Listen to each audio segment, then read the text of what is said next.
l'examen clinique des nerfs crâniens. Nous allons aborder donc des généralités sur cette démarche. Donc, il n'y a pas de prérequis pour suivre cette capsule, mais vous pourrez tout à fait les mettre en lien ensuite avec les tests cliniques donc des paires 1 à 12 qui sont présentés sous deux capsules différentes, l'examen neurologique périphérique, etc., etc. L'objectif sera de faciliter, avec cette capsule, la compréhension de la nécessité de l'examen clinique des nerfs crâniens par un ostéopathe. Alors, de quoi allons-nous parler dans cet examen clinique des nerfs crâniens par rapport à ces généralités?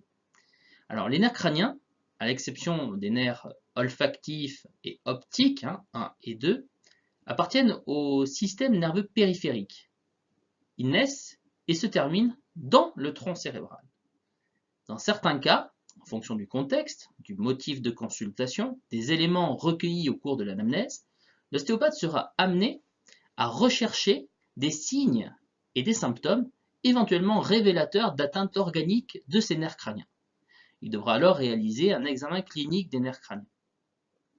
Cet examen clinique pourra être réalisé par l'ostéopathe pour des patients venus consulter présentant des symptômes et signes divers comme par exemple des troubles de l'équilibre, des chutes répétées, des troubles de la marche, des vertiges, des troubles de la sensibilité, des céphalées, des troubles de la coordination motrice ou des troubles de la vue.